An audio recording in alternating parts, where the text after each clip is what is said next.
आज्ञानतिमिरन्धस्य ज्ञानाञ्जनशलाकया चक्षुरुन्मिलितं येन तस्मै श्रीगुरवे नमः।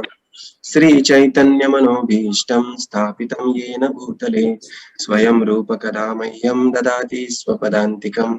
वन्देऽहं श्रीगुरो श्रीयुतापदकमलं श्रीगुरून् वैष्णवांश्च श्रीरूपं साग्रजातं सहगणरघुनाथान्वितं तं सजीवं साद्वैतं सावधूतं परिजनसहितं कृष्णचैतन्यदेवं श्रीराधा कृष्णपादान् सहगणललिता श्रीविशाखान्वितांश्च नमो विष्णुपादाय कृष्णपृष्ठाय भूतले श्रीमते भक्तिवेदान्त स्वामिनिति नामिने।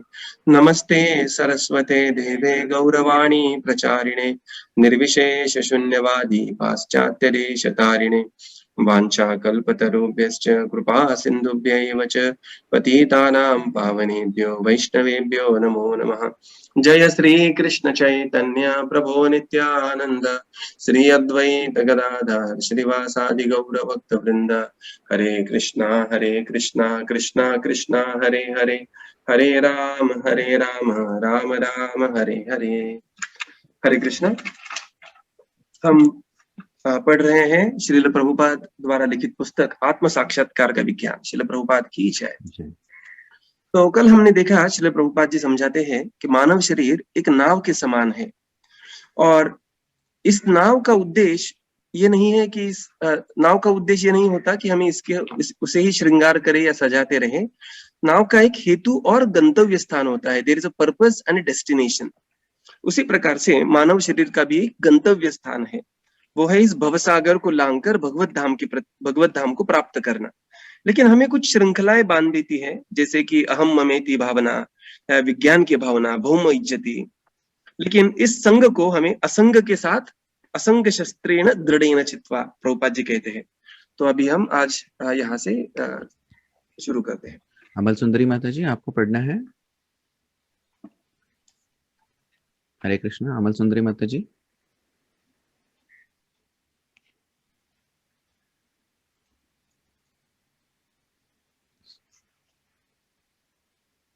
हरे Krishna Prabhu ji. Can I read? हाँ, yes you can read Mata जी।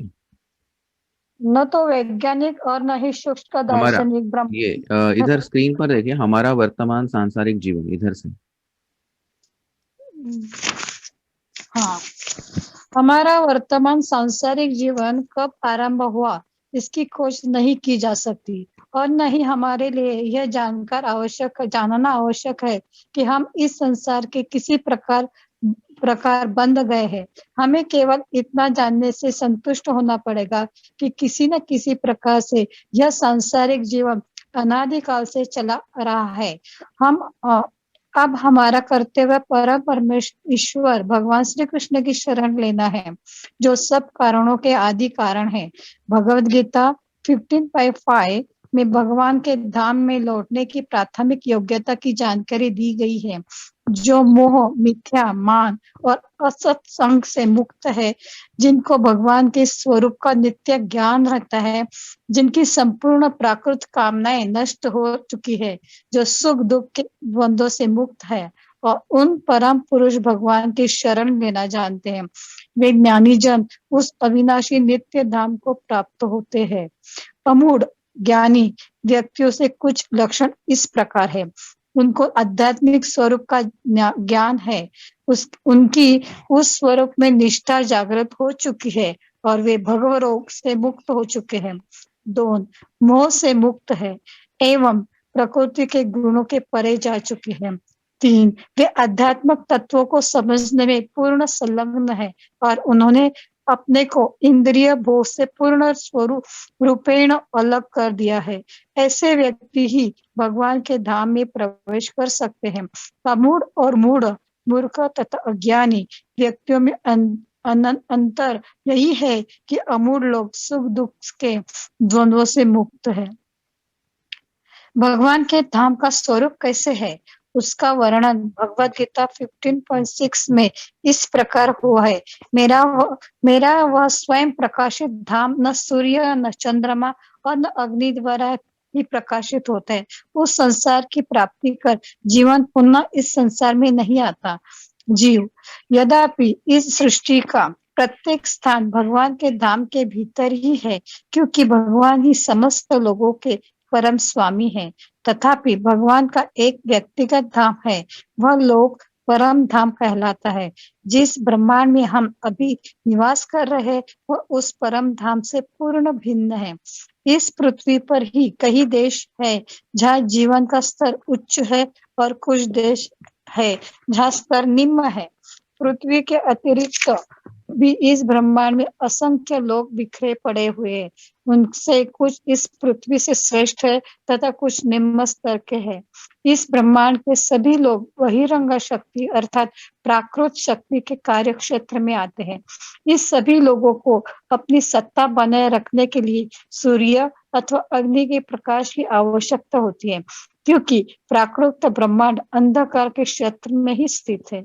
इस क्षेत्र के परे एक वैकुंठ धाम है जो भगवान की परा प्रकृति के द्वारा क्रियाशील है।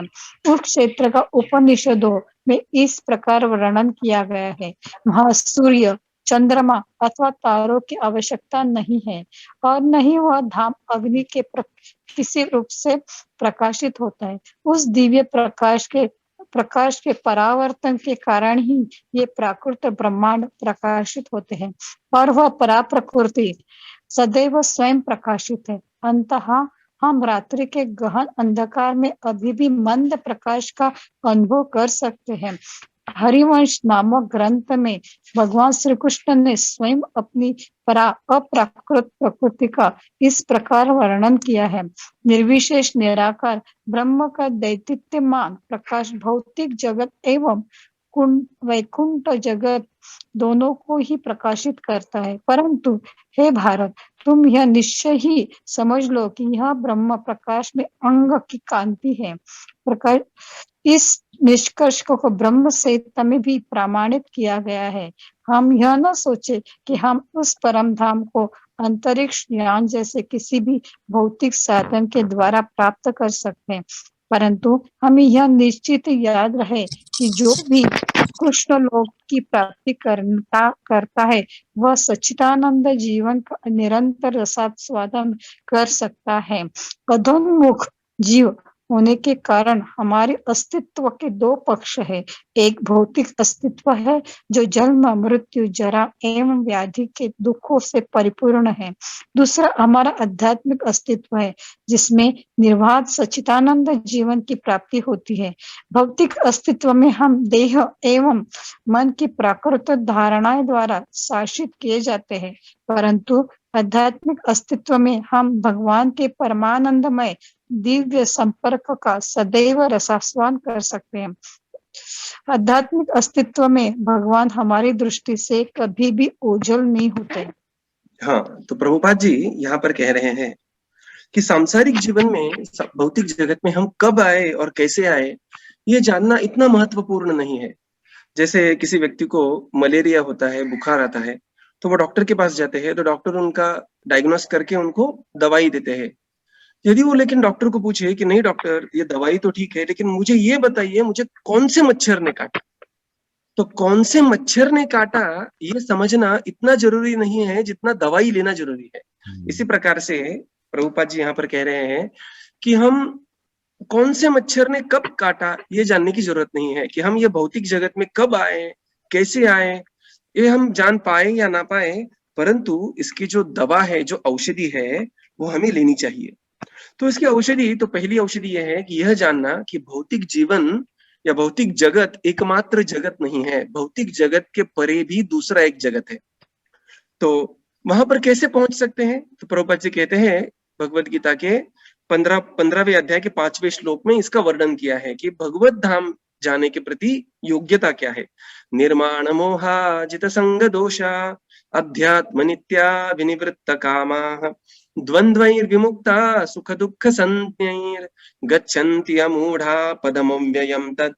निर्माण मोहा, हमें मोह और मान से दूर रहना चाहिए। निर्माण मोहा जित संग दोषा, जो संग से जो दोष आता है उसे भी उसने जीत प्राप्त की है। अध्यात्म नित्या विनिवृत्त कामा, और वो सभी प्रकार के द्वंद्वों से मुक्त होकर नित्य रूप से आध्यात्मिक भक्ति में लगा रहा है, ऐसे प्रकार की व्यक्ति जो अमूढ़ है, जो सुख और दुख से के द्वंद्व से मुक्त है, वो भगवान के परम धाम जा सकती है। तो ये पता चलता है कि अच्छा, भगवान का परम धाम भी है।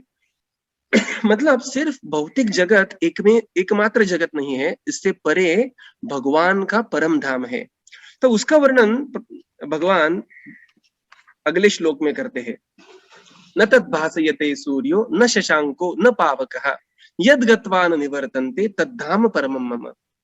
हम ये भौतिक जगत में हैं, तो हमें भौतिक जगत जो है ये पूरा अंधकार युक्त है। भौतिक हर वस्तु अंधकार युक्त है, इसीलिए हमें बाहरी प्रकाश की जरूरत होती है, जैसे सूर्य प्रकाश, चंद्र प्रकाश या इलेक्ट्रिसिटी। लेकिन जो भगवान का धाम है वो स्वयं ज्योति है। स्वयं ज्योति मतलब भगवान आगे चलकर प्रभुपाद जी यहाँ कहते हैं कि हरिवंश में या ब्रह्म संहिता में इसका वर्णन आता है कि यस्य प्रभा प्रभवतो जगदंड कोटि कोटिश्वशेष वसुधादि विभूति भिन्नम। तो प्रभुपाद जी कहते हैं कि भगवत धाम जो है वो स्वयं प्रकाशित है, उसे बाहरी प्रकाश का जरूरत नहीं है, इसलिए न तद भासयते, उसमें प्रकाश बाहर से नहीं आता, जैसे सूर्य, शशांक, पावक इत्यादि, वो स्वयं ज्योति है। तो कुछ लोग कहेंगे कि ऐसे कैसे हो सकता है, ऐसे तो हमने कभी नहीं देखा। तो प्रभुपाद जी कहते हैं इसी ब्रह्मांड में भी अलग अलग प्रकार के लोक है। जैसे इस ब्रह्मांड में हम पृथ्वी लोक पर है, इसके ऊपर स्वर्ग लोक है, इसके नीचे नरक लोक है। तो यहाँ पर भी अलग अलग प्रकार की परिस्थितियां हैं। जैसे हम देखते हैं कि जो हम भूमि पर रहने वाले जीव है वो पानी में नहीं रह सकते, जो पानी में जलचर है वो भूमि पर नहीं रह सकते। उसी प्रकार के अलग अलग प्रकार के जीव है और उसी प्रकार के अलग अलग प्रकार के लोक भी हैं। देवी महेश हरिधाम सुतेश।